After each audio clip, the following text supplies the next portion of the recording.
The Brazen Bull. The Brazen Bull, also known as the Sicilian Bull, was a gruesome execution device attributed to ancient Greece, specifically under the rule of Phalaris, a tyrant of the city of Acragas, modern-day Agrigento in Sicily, during the 6th century BCE. The bull was made entirely of bronze and hollow inside, with a door on its side to insert the victim. Once the person was placed inside, a fire was lit beneath the bull, heating the metal until the victim was roasted alive. Ingeniously cruel, the bull was designed with acoustic tubes and openings in its nostrils that transformed the victim's screams into sounds resembling an enraged bull. This punishment was reserved for the most heinous crimes, including treason, murder, and acts of rebellion against the state. According to legend, the first person to be executed in the Brazen Bull was its inventor, Persian of Athens, who presented it to Phalaris. Outraged by the cruelty of the device, Phalaris reportedly ordered Persian to test it, ultimately locking him inside and lighting the fire. The Brazen Bull fell out of use as the influence of ancient Greek tyrants waned. Later rulers, particularly those in the Roman Empire, found other execution methods, such as crucifixion, more efficient and symbolic for public executions. There is no specific record of laws or leaders explicitly banning the Brazen Bull, but its disuse likely reflected a shift toward less elaborate and more practical means of execution. Scaphism. Scaphism was a particularly horrific form of execution used in ancient Persia, often under the Achaemenid Empire, 550–330 BCE. Its name derives from the Greek word scaphi, meaning boat. In this method, the victim was stripped naked and placed between two hollowed-out wooden boats or troughs, leaving only the head, hands, and feet exposed. They were then force-fed milk and honey until they developed severe diarrhea, and more milk and honey were smeared over their exposed body parts. This attracted insects, which would feast on the victim's flesh and lay eggs in their wounds. Over days or weeks, the victim would succumb to a combination of dehydration, starvation, infection, and septic shock. Scaphism was reportedly reserved for the worst crimes, such as treason or regicide. A famous account involves Mithridates, a Persian soldier who was executed in this manner for killing Cyrus the Younger's brother, Artaxerxes II, during a battle. The method eventually fell out of favor, likely due to its inefficiency and the logistical challenges of maintaining such a prolonged and elaborate execution. Additionally, the spread of new empires and legal systems, such as those under Alexander the Great and later Islamic caliphates, saw a shift away from such excessively cruel punishments. Flaying.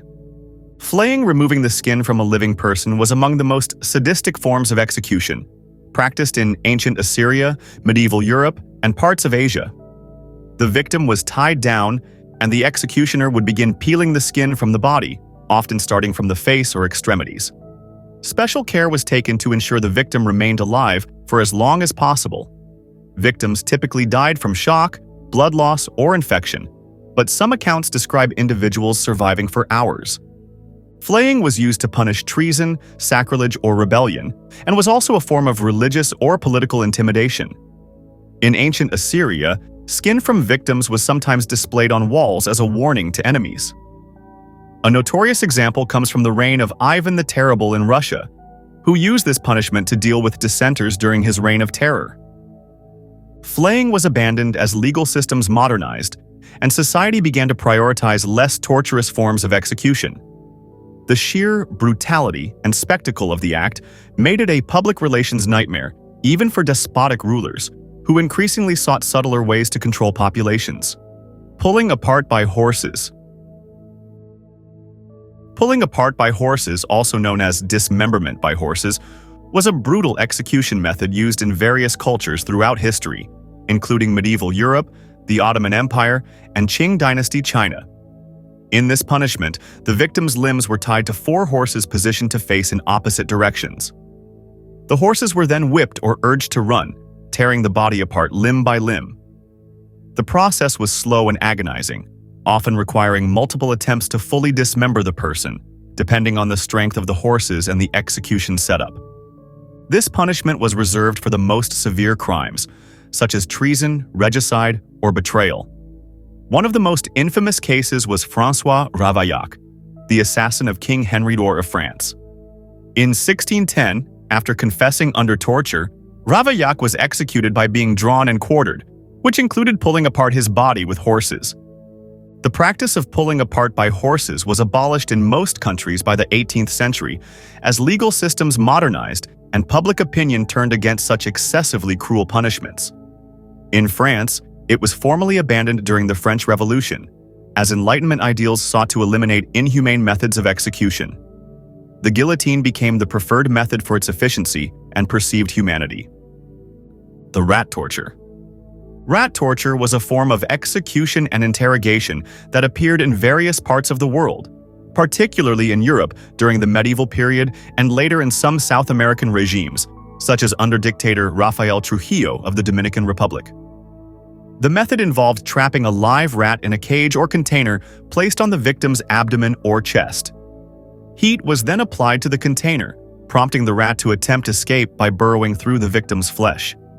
This method was often used to extract confessions or inflict extreme pain on political enemies, traitors, or prisoners of war. A notable instance of its use occurred during the Dutch Revolt in the late 16th century. Protestants captured by Spanish forces were reportedly subjected to this torture. Rat torture eventually fell out of favor as societies moved away from physically gruesome methods of punishment, especially with the spread of human rights movements and the Geneva Conventions. Its decline also mirrored the broader shift from physical to psychological torture in modern interrogation practices. Cutting off the nose. Nose cutting, or rhinotomy, was a severe form of corporal punishment used in various cultures, including ancient India, Persia, and the Byzantine Empire. The practice involved slicing off the nose of an offender as a permanent mark of disgrace and dishonor. It was often inflicted for crimes such as adultery, treason, or defamation, particularly against women or political enemies. In ancient India, under the Manu Smriti, a legal text, nose cutting was prescribed as punishment for adulterous women or those who insulted higher caste individuals. Similarly, in the Byzantine Empire, Emperor Justinian II suffered this punishment after being overthrown in 695 CE. His political enemies mutilated his face to mark him as unfit to rule. Despite this, Justinian returned to power and ruled as rhinomidos, meaning the slit-nosed. Nose cutting was gradually abolished as societies evolved, partly because of its extreme cruelty and irreversible nature. In Europe, the punishment declined with the rise of centralized legal systems in the late medieval period, which favored imprisonment or fines over mutilation. Religious leaders and philosophers who emphasized mercy and human dignity also contributed to its demise. Lingchi, or death by 1,000 cuts, was a method of execution used in Imperial China from the 10th century until its abolition in 1905. It was a slow and excruciating process in which the victim's flesh was systematically cut off in small pieces, often starting with non-lethal areas like the limbs. The executioner was skilled in prolonging the ordeal, ensuring the victim stayed alive for as long as possible. The punishment ended with a fatal cut to the heart or decapitation. Lingchi was reserved for the most severe crimes, such as treason, patricide, and regicide. It served not only as a punishment for the offender, but also as a warning to others. The punishment carried an added layer of spiritual horror, as traditional Chinese beliefs held that mutilation of the body in life would result in an incomplete soul in the afterlife. A notable case of Lingchi involved a man named Yuan Chonghuan, a Ming Dynasty general who was executed for treason in 1630 after being falsely accused of colluding with the enemy. His death was widely mourned, and historical accounts suggest he endured the punishment with remarkable stoicism. Lingchi was officially abolished in 1905 during the late Qing dynasty as part of broader legal reforms aimed at modernizing China's judicial system. The decision was influenced by growing international condemnation of the practice as barbaric and the Qing government's desire to align itself with global standards of justice. Execution by the elephant. Execution by elephant was a method used in South and Southeast Asia, particularly in the Indian subcontinent, for centuries. Elephants were trained to crush, dismember, or otherwise execute condemned individuals, often at the command of a royal handler. These animals could be directed to prolong the execution, for example, by breaking limbs one at a time or tossing the victim into the air. This spectacle demonstrated the ruler's power and control over both humans and nature. This punishment was typically reserved for those guilty of treason, rebellion, or serious offenses against the state or monarch. A notable example comes from the Mughal Empire, where emperors like Akbar and Jahangir reportedly used elephants to execute criminals or military deserters. Elephants were considered a symbol of royal authority, making this punishment a way to reinforce the ruler's dominance. The practice declined with the arrival of European colonizers, who introduced their own legal systems and discouraged such public displays of brutality. By the 19th century, under British colonial rule in India, execution by elephants had been largely abolished. Tongue removal. Tongue removal, a brutal form of punishment, was used in ancient and medieval societies across Europe, the Middle East, and Asia. This method involved cutting out the tongue of the condemned, often as punishment for crimes like blasphemy, treason, or spreading falsehoods against rulers or religious institutions. It was both a physical and symbolic act, silencing the offender permanently and ensuring they could no longer speak out against authority. One notable instance of tongue removal occurred in the Byzantine Empire, where Emperor Justinian II had his tongue cut out by political rivals after he was overthrown in 695 CE. This mutilation was intended to mark him as unfit to rule, but Justinian later regained power and ruled as Justinian Rhino Metos, the slit-nosed, showcasing his resilience. Tongue removal fell out of use as societies evolved and shifted away from physical mutilation as a form of punishment. The rise of Enlightenment ideals and human rights movements in the 17th and 18th centuries emphasized the sanctity of the human body and the need for proportionate punishment, leading to the abandonment of this practice. The saw. Sawing was a particularly gruesome method of execution used in parts of medieval Europe, the Middle East, and Asia. The condemned person was often hung upside down, with their legs spread apart, and a large saw was used to cut through their body, typically starting at the groin. Gravity kept the victim conscious longer as the blood rushed to their brain, prolonging the agony. In some variations, the executioners would stop at the abdomen, allowing the victim to die slowly from blood loss and internal injuries. This punishment was commonly reserved for acts considered especially heinous, such as murder, treason, or heresy. Historical accounts suggest that Christians were sawn in half during the Roman Empire for their refusal to renounce their faith. There are also reports of the practice being used during the Spanish Inquisition and in parts of Asia. Sawing fell out of favor as the use of prolonged and excessively cruel punishments declined. The rise of centralized legal systems and the influence of Enlightenment thinkers gradually led to more standardized and less torturous forms of execution, such as hanging or beheading. Burial alive. Burial alive was a method of execution used across various cultures and periods, often for severe crimes or as a form of sacrifice. The condemned person was placed in a shallow grave or sealed into a chamber, sometimes with minimal air supply, and left to die from suffocation or starvation. This punishment was notably practiced in ancient Rome, China, and Japan, as well as during the witch trials in Europe. In Rome, Vestal virgins who broke their vows of chastity were sometimes buried alive in a small underground chamber as a form of ritual punishment. In 1590s Japan, anazuri was a form of punishment for Christians, where victims were buried alive as a means of religious persecution. Burial alive was also used during the Salem witch trials in the 17th century, though records of this are less clear than other punishments like hanging. Burial alive largely disappeared as a judicial punishment due to its horrific nature and the rise of more civilized execution methods. Religious and philosophical shifts toward the sanctity of life, coupled with legal reforms, led to its abolition.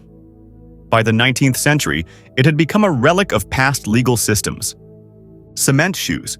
Cement shoes, a method made infamous by organized crime syndicates in the United States, particularly the Italian-American mafia, involved immobilizing a victim's feet in concrete and then throwing them into a body of water, causing them to drown.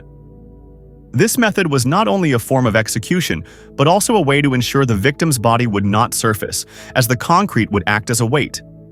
This punishment was typically reserved for traitors, informants, or rivals within criminal organizations. One of the most well-known, though unconfirmed, instances is that of Giuseppe "Joe the Boss" Masseria, a mob boss in the early 20th century who was rumored to have ordered several killings in this manner. Though there is little hard evidence of cement shoes being used widely, the method became legendary through books, movies, and television shows about the mafia.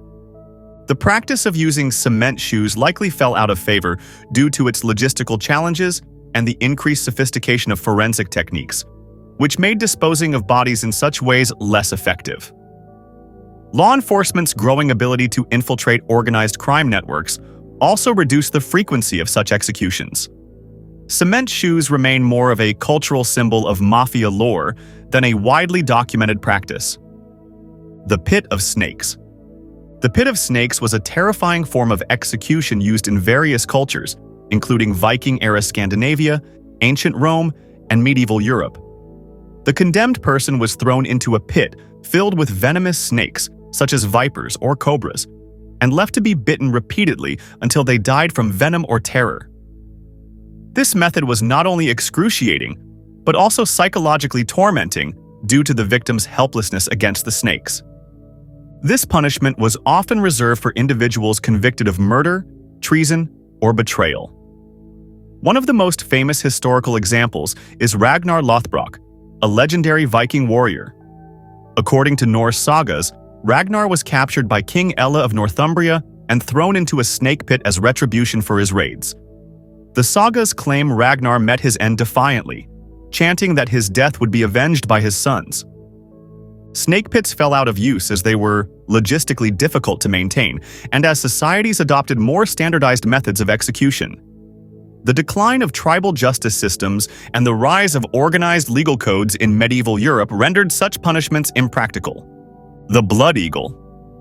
The Blood Eagle was a particularly brutal execution method attributed to the Norse Vikings. This form of punishment involved carving the victim's back open and severing the ribs from the spine, then pulling the lungs out through the opening to create a wing-like appearance. Salt was often rubbed into the wounds to increase the agony. This execution was meant as both a punishment and a religious offering to Odin, the Norse god of war and death. The Blood Eagle was reportedly reserved for high-profile enemies or those who had committed heinous crimes, such as killing a family member or betraying a ruler. One famous account involves King Ella of Northumbria, who was allegedly subjected to the Blood Eagle by the sons of Ragnar Lothbrok as revenge for their father's death. However, historical accuracy of this method has been debated, with some scholars arguing that it may have been more myth than reality. The Blood Eagle faded from use with the decline of Viking culture and the Christianization of Scandinavia in the late medieval period. Christian teachings, which emphasized forgiveness over vengeance, and the introduction of centralized justice systems contributed to the abandonment of such ritualistic punishments. The Brazen Chair. The Brazen Chair, also known as the Iron Chair, was a medieval torture device used in Europe, particularly during the Inquisition and other periods of intense persecution. The chair was made of iron and covered with hundreds of sharp spikes. Victims were strapped into the chair, and in some cases the chair was heated with fire, causing severe burns and intensifying the agony. The spikes pierced the skin, but they were usually positioned to avoid fatal injuries, prolonging the victim's suffering. This device was often used on those accused of witchcraft, heresy, or political crimes. It served not only as a form of punishment but also as a tool to extract confessions. The psychological terror of seeing the device and the slow, excruciating pain inflicted were highly effective in breaking the victim's will. The Brazen Chair fell out of use as torture practices were abolished in Europe during the Enlightenment era. Legal reforms in the 18th and 19th centuries prioritized humane treatment of prisoners and condemned torture as barbaric and ineffective. The decline of the Catholic Inquisition and the rise of secular governments also contributed to the abandonment of such devices. Today, the Brazen Chair exists only in museums as a chilling reminder of the cruelty of medieval justice. The Scold's Bridal. The Scold's Bridal, also known as the brank, was a punishment device primarily used in medieval and early modern Europe, particularly in England and Scotland. This humiliating apparatus was designed for women accused of gossiping, nagging, or other forms of disruptive behavior. It consisted of a metal framework placed around the head, with a spiked bit inserted into the mouth to suppress speech. The spikes ensured that any attempt to talk or move the tongue would cause extreme pain. The scold's bridle was not necessarily lethal, but served as a tool of public shaming and control over women who were seen as violating societal norms. In many cases, the victim would be paraded through the streets, adding further humiliation as onlookers mocked and ridiculed them. The use of the scold's bridle declined in the 18th century as Enlightenment ideals began to influence legal and social practices. Philosophers and reformers increasingly criticized the practice as barbaric and misogynistic.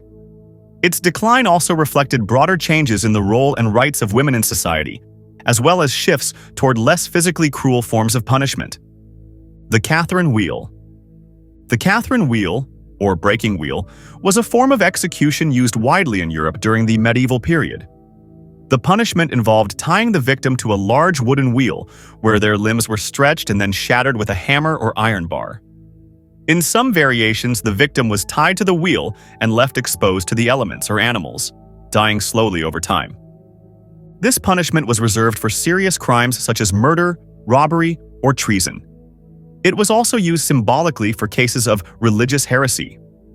One of the most famous accounts involves Saint Catherine of Alexandria, a Christian martyr in the 4th century who was sentenced to death on a breaking wheel. According to legend, the wheel miraculously broke apart when she touched it, sparing her life briefly before she was executed by beheading. The Catherine wheel fell out of favor by the 18th century as societies began to move away from public spectacles of brutality. The growing influence of Enlightenment thinkers, such as Cesare Beccaria, who argued against cruel punishments in his seminal work, On Crimes and Punishments, 1764, led to the eventual abolition of the wheel in most European countries. The Pear of Anguish. The Pear of Anguish was a torture device used in medieval Europe, particularly during the Inquisition. Shaped like a pear, the device was inserted into the victim's mouth, anus, or vagina, depending on the crime. A screw mechanism then expanded the device, causing severe internal injuries and unbearable pain. The pear was often made of metal and sometimes had sharp edges to increase the damage. This device was used to punish heretics, witches, and those accused of sexual crimes such as adultery, homosexuality, or bestiality. Its use was meant not only to inflict pain but also to degrade and humiliate the victim in a highly invasive manner. The Pear of Anguish, along with other forms of torture used during the Inquisition, fell out of practice as legal systems modernized and public attitudes shifted. The Catholic Church's influence waned in many regions following the Reformation, and the Enlightenment further encouraged the abolition of such cruel and degrading practices. By the 18th century, the use of devices like the Pear of Anguish had largely ceased, replaced by more standardized legal procedures. I know you were expecting more video like this. So, hit the thumbs up button and subscribe to the channel. Your support means the world, and it helps me bringing you more content.